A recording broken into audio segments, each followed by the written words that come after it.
Queridos jovens, a paz do Senhor, que prazer, estamos aqui mais uma vez com o intuito de ajudá-lo, ou ajudá-los, para que vocês compreendam melhor, dessa forma mais dinâmica, desta forma aqui bem didática, para que você aprenda mais e mais a palavra do Senhor. E desta feita nós vamos comentar, vamos trazer para você o assunto da lição número 5, lição essa que nós estudaremos sobre os primeiros discípulos, os primeiros discípulos.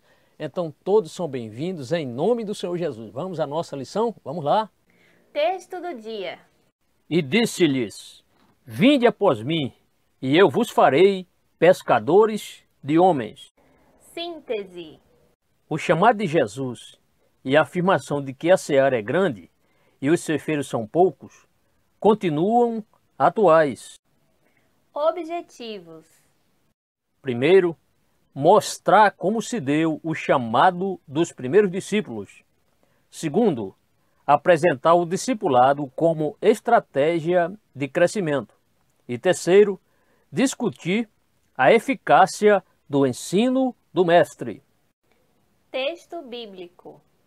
Está alicerçado em Mateus capítulo 4, versos do 18 ao 25. E Jesus, andando junto ao mar da Galileia, viu dois irmãos, Simão, chamado Pedro, e André, os quais lançavam as redes ao mar, porque eram pescadores. E disse-lhes: Vinde após mim, e eu vos farei pescadores de homens. Então eles, deixando logo as redes, seguiram-no. E, adiantando-se dali, viu outros dois irmãos, Tiago, filho de Zebedeu, e João, seu irmão, num barco com Zebedeu, seu pai, consertando as redes, e chamou-os. Eles, deixando imediatamente o barco e seu pai, seguiram-no.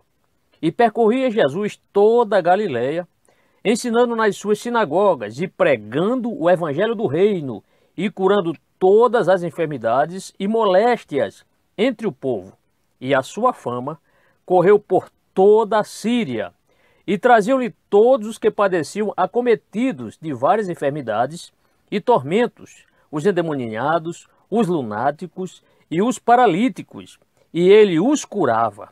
E seguia-o uma grande multidão da Galileia, de Decápolis, de Jerusalém, da Judéia e da além do Jordão. Sim, ó meu Senhor, quero seguir teu Deus. Caro jovem, ninguém pode fazer a obra de Deus sozinho. Por isso Jesus, o Filho de Deus, chamou alguns discípulos para estarem mais próximos e assim cooperarem em seu ministério. O mestre investiu tempo para preparar estes primeiros discípulos, a fim de que eles dessem continuidade à sua missão depois da sua partida. Jesus comissionou os seus primeiros discípulos e começou o seu ministério de evangelização na região da Galiléia, logo que soube que João estava preso. O início da pregação na região da Galiléia e a preparação dos discípulos foram fundamentais para a expansão do evangelho.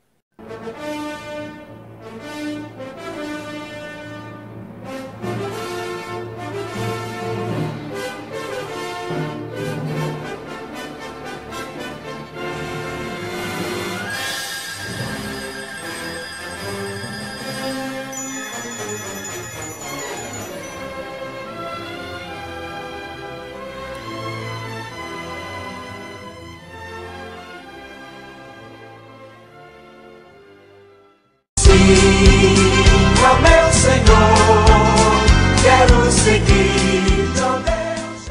Sem dúvida, a escolha do discípulo era de grande responsabilidade, pois ele seria o sucessor do mestre para discipular as futuras gerações. No judaísmo, o discípulo era alguém formado aos pés de um rabi, o mestre religioso. Portanto, era algo honroso, mas acompanhado de grande responsabilidade. João Batista tinha um grupo de discípulos. Então os discípulos de João vieram perguntar-lhe: Por que nós e os fariseus jejuamos, mas os teus discípulos não? E os fariseus também tinham seus discípulos. Então os fariseus saíram e começaram a planejar um meio de enredá-lo em suas próprias palavras. Enviaram-lhe seus discípulos junto com os herodianos, Mestre, que lhe disseram: sabemos que és íntegro e que ensinas o caminho de Deus conforme a verdade. Tu não te deixas influenciar por ninguém, porque não te prendes à aparência dos homens. Mas, para ser convocado pelo mestre, o discípulo deveria apresentar algumas qualificações, como, por exemplo, memorizar a Torá, além de possuir potencial para se tornar um mestre no futuro. Ele também precisava ser próximo de seu mestre, pois a partir da escolha, deveriam ter uma vida em comum por um longo período. A princípio, pode parecer que Jesus não teve o devido cuidado na escolha dos primeiros discípulos. O texto descreve a escolha a partir de um encontro casual e repentino, durante uma caminhada junto ao mar.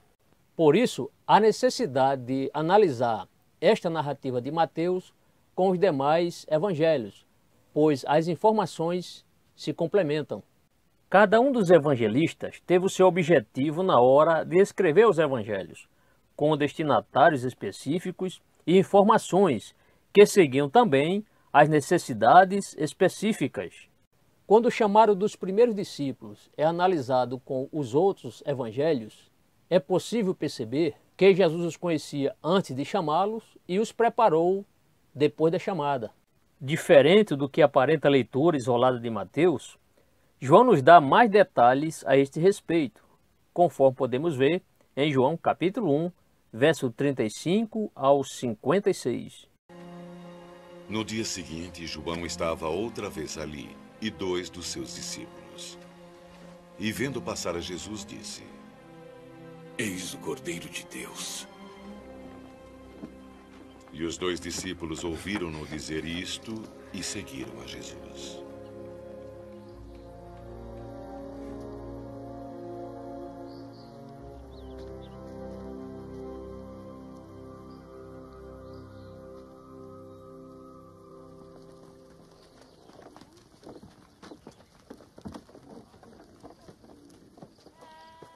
Jesus, voltando-se e vendo que eles o seguiam, disse-lhes: O que estão procurando? Onde moras? Rabi. Esta palavra significa mestre. Venham e verão. Eram mais ou menos 4 horas da tarde. Então eles foram e viram onde Jesus morava. E começaram a viver com ele naquele mesmo dia. André, irmão de Simão Pedro, era um dos 2. Ele encontrou primeiro o seu próprio irmão Simão. Nós encontramos o Messias. Esta palavra quer dizer Cristo. Vem!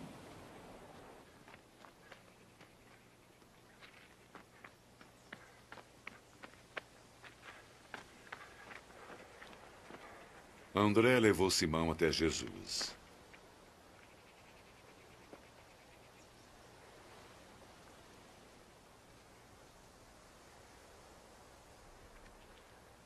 Então Jesus olhou para ele.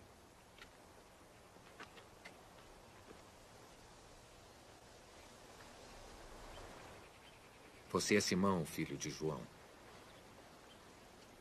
Mas vai se chamar Cefas. Isso é o mesmo que Pedro, e significa pedra. Veja o que está, diga. Errou. No dia seguinte, Jesus decidiu partir para a Galiléia.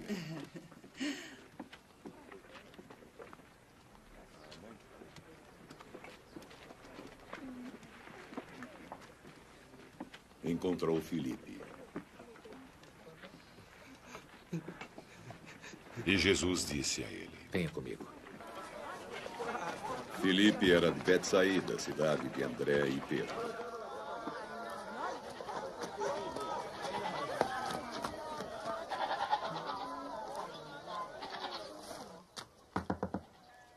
Filipe se encontrou com Natanael. Encontramos aquele de quem Moisés escreveu no livro da lei e de quem também escreveram os profetas. Ele é Jesus, filho de José, de Nazaré. E pode sair alguma coisa boa de Nazaré? Venha e verá.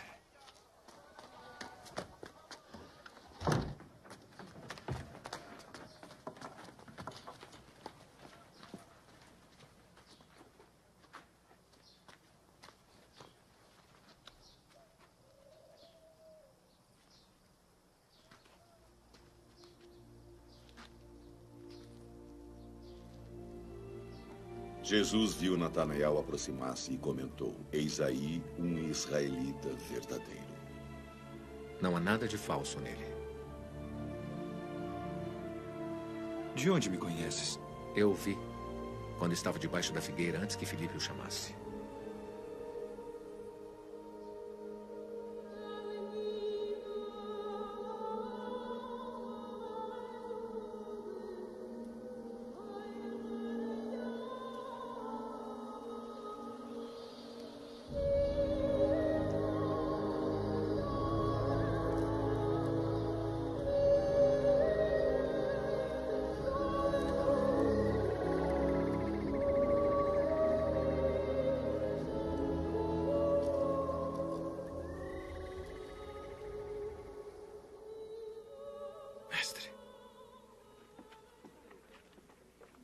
Tu és o Filho de Deus. Tu és o Rei de Israel. Porque eu disse a você que o vi debaixo da figueira, você acredita? Saiba que verá coisas maiores que esta. Que daqui em diante vai ver o céu aberto e os anjos de Deus subindo e descendo sobre o Filho do Homem. André, o primeiro discípulo a ser chamado, já havia abandonado o negócio de pescaria da família para ser discípulo de João Batista. E deve ter visto Jesus pela primeira vez quando este foi batizado por João Batista. Quando ouve João dizer que Jesus era o Cordeiro de Deus, ele segue a Jesus até sua casa e passa o dia com o mestre. No dia seguinte, André encontra seu irmão Simão e o leva para conhecer Jesus. André, irmão de Simão Pedro, era um dos dois. Ele encontrou primeiro seu próprio irmão Simão. Nós encontramos o Messias. Esta palavra quer dizer Cristo. Vem, vem, vem.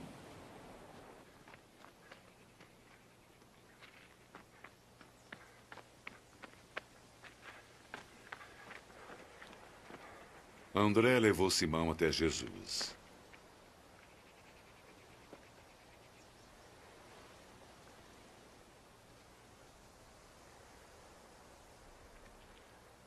Então Jesus olhou para ele.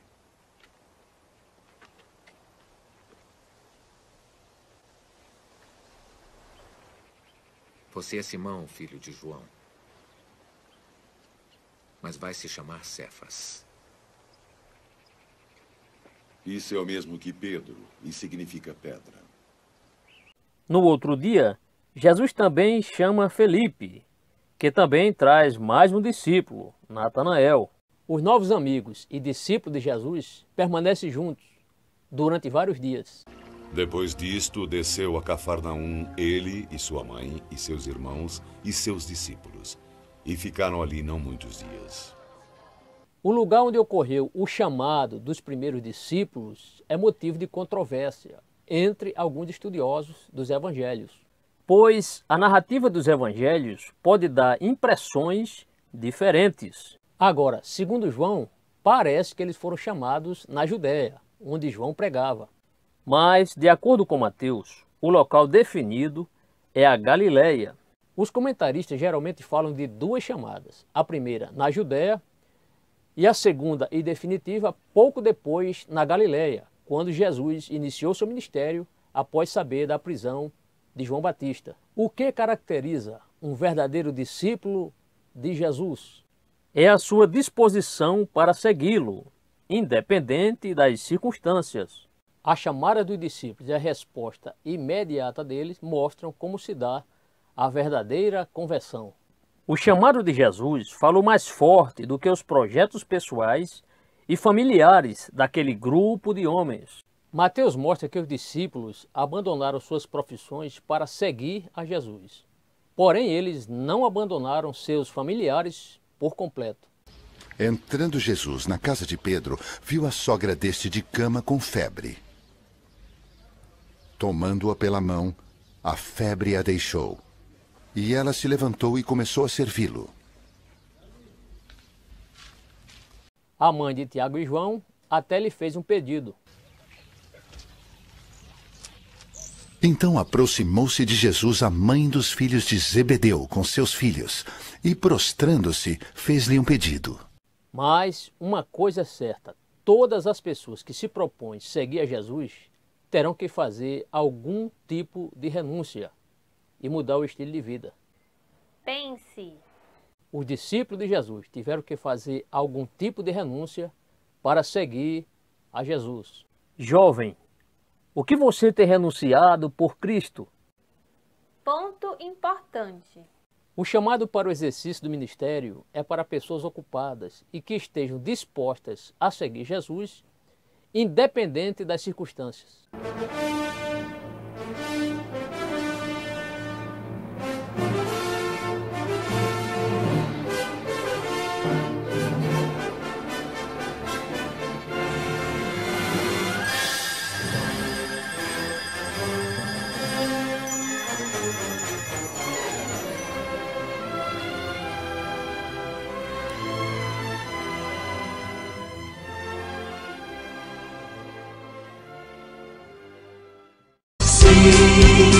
Ó meu Senhor, quero seguir teu Deus. Jesus deu início a seu ministério terreno assim que soube da morte de João Batista. Ele retorna para Galiléia, mas não se estabelece em Nazaré, onde foi rejeitado.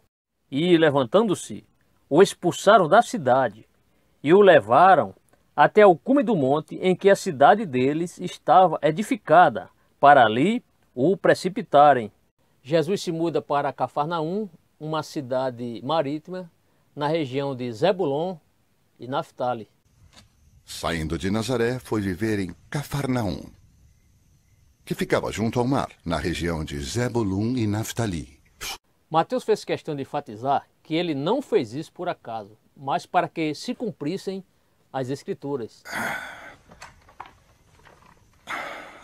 Terra de Zebulun e terra de Naftali. Caminho do mar, além do Jordão, Galiléia dos gentios. Por isso, ele cita, mas a terra, que foi angustiada, não será entenebrecida, envileceu nos primeiros tempos a terra de Zebulon e a terra de Naftali, mas nos últimos tempos a enobreceu junto ao caminho do mar, além do Jordão, na Galiléia das nações. O povo que andava em trevas viu uma grande luz, e sobre os que habitavam na região da sombra da morte resplandeceu a luz. Uma predição de que os habitantes de Zebulon e Naftali, que estavam em trevas, veriam uma grande luz. Mateus releu o texto de Isaías, apresentando Jesus como essa grande luz que traria a salvação para esse povo. A chamada Galiléia dos gentios estava em trevas, distante de Deus, era um campo fértil para conversões. Jesus não foi para os grandes centros da Judéia e nem comissionou os principais rabinos e mestres de Jerusalém para iniciar o seu ministério. Ele escolhe discípulos da própria região, sem qualificações e liderança, mas investiu na preparação deles. A comitiva de Jesus saiu por toda a Galiléia, pregando, ensinando e realizando diversos milagres. Assim, os discípulos vão sendo preparados aos pés de Jesus. A estratégia de Jesus deu grandes resultados, pois as pessoas que se convertiam se transformavam em novos discípulos para anunciar as boas novas. Jesus, como homem, não poderia estar em vários lugares ao mesmo tempo, mas poderia ser representado pelos discípulos. O envolvimento daqueles que foram alcançados pelas mensagens das boas novas era tão grande que Mateus fez questão de registrar que pessoas da Galileia, da Judéia, de Jerusalém, da além do Jordão, inclusive de Decápolis e da Síria, foram alcançados pela mensagem do Evangelho. A mensagem de salvação ultrapassou as fronteiras. E isso se deve ao envolvimento e testemunho dos novos convertidos. Os discípulos foram aprendizes e testemunhas dos milagres de Jesus. Foram propagadores de sua mensagem e instrumentos de Deus para a cura dos enfermos.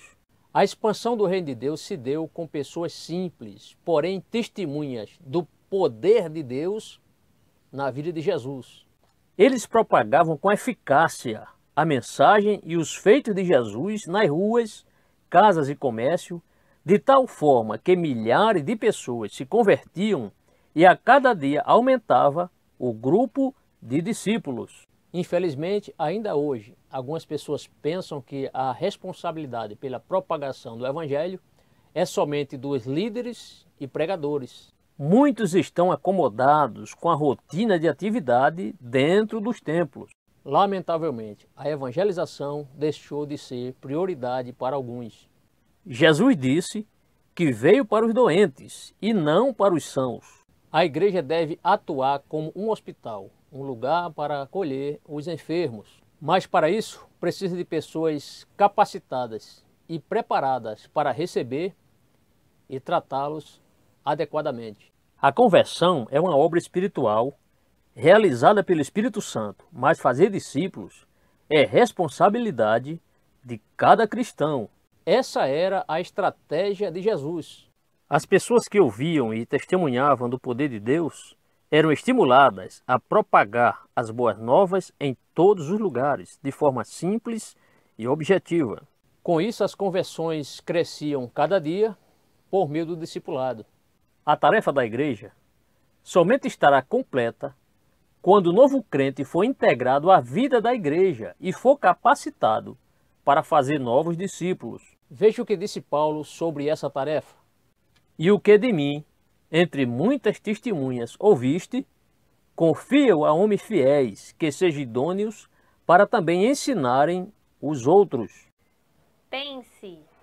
Considerando que o discipulado é responsabilidade de cada cristão, jovem, qual tem sido a sua contribuição?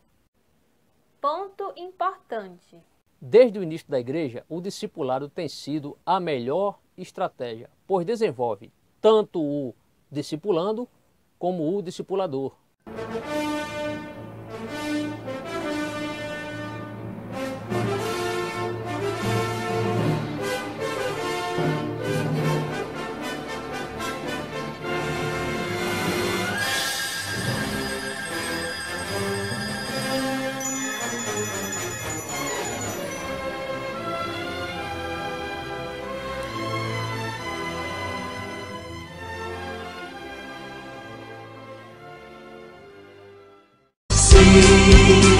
Ó meu Senhor, quero seguir, ó Deus. Acompanhe atentamente essas palavras de Jesus. Portanto, quem ouve estas minhas palavras e as pratica, é como um homem prudente que construiu a sua casa sobre a rocha. Caiu a chuva, transbordaram os rios, sopraram os ventos e deram contra aquela casa. E ela não caiu, porque tinha seus alicerces na rocha. Mas quem ouve essas minhas palavras e não as pratica, é como um insensato que construiu a sua casa sobre a areia. Caiu a chuva, transbordaram os rios, sopraram os ventos e deram contra aquela casa. E ela caiu. E foi grande a sua queda.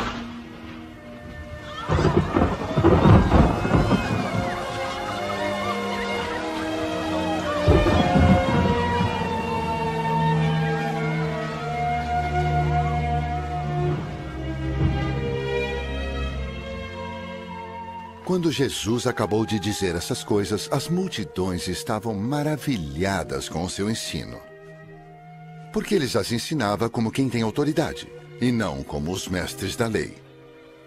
A eficácia do ensino de Jesus era surpreendente, pois ele conseguia falar para um público grande e diversificado e mantê-los atentos por horas. Ele fez uso de várias ilustrações em seus sermões, pois elas conduziam seus ouvintes a imaginarem a cena citada de tal forma que os discípulos se sentiam participantes ativos. Ao longo do Sermão do Monte, Jesus se utiliza da parábola dos 2 alicerces para mostrar a diferença entre aqueles que ouvem a palavra e a praticam e aqueles que apenas ouvem. Jesus mostra que a primeira casa foi muito bem construída, pois o seu construtor a estabeleceu sobre um fundamento seguro, a rocha. Jesus compara o construtor prudente à pessoa que ouve os seus ensinos e os coloca em prática. O mestre ensina que a nossa vida, isto é, nossa casa, é construída mediante as nossas escolhas e que estas vão interferir em nosso futuro. Na segunda casa, o construtor utiliza areia como fundamento.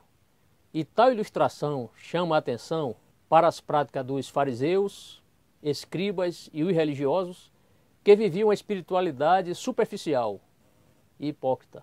Jesus mostra que a primeira casa se manterá de pé, mesmo diante das intempéries da vida, mas a segunda será destruída. Sobre qual fundamento você tem construído sua casa? Observe novamente esse texto de Mateus. Quando Jesus acabou de dizer essas coisas, as multidões estavam maravilhadas com o seu ensino. Porque ele as ensinava como quem tem autoridade, e não como os mestres da lei. Apesar de tudo que já foi escrito a respeito do Mestre, o estudo de sua vida e obra continua edificando, exortando, consolando seus discípulos e lhes causando admiração. Por isso, não é de estranhar o entusiasmo das multidões ao ouvir seus sermões. E aconteceu que, concluindo Jesus este discurso, a multidão se admirou da sua doutrina. Os métodos utilizados por Jesus em seu ensino não eram novos. A grande maioria era conhecida, principalmente pelos mestres judeus. No entanto, a maestria com que ele os utilizava fazia uma grande diferença no aprendizado dos seus ouvintes e os deixavam maravilhados. Porém, isso não era o que mais impressionava e causava admiração nos seus discípulos e naqueles que o ouviam. O que chamava a atenção do povo era a coerência entre o que Jesus ensinava e o seu modo de vida. Enquanto os escribas, fariseus e demais líderes viviam de aparência e falsas ostentações, o discurso de Jesus era coerente com sua prática. Os anos passam, mas os seus ensinos continuam admiráveis, inigualáveis e capazes de transformar o mais vil pecador em um filho de Deus, tornando-o num pescador de homens.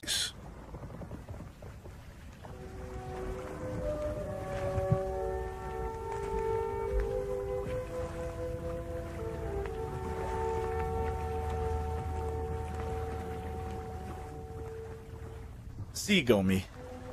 E disse Jesus: E eu os farei pescadores de homens.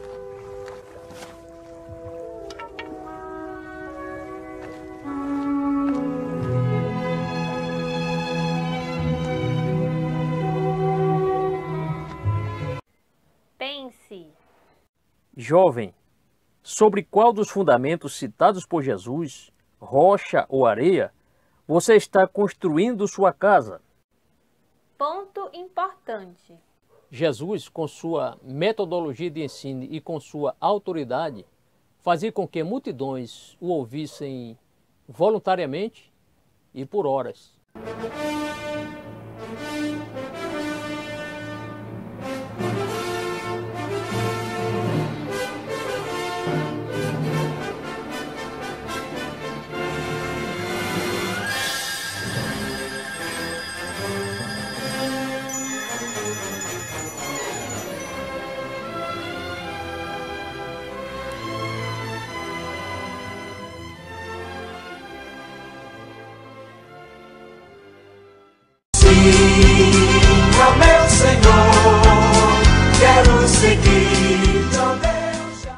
Nesta lição, vimos que Jesus escolheu os discípulos e investiu tempo para capacitá-los a fim de que se tornassem discipuladores.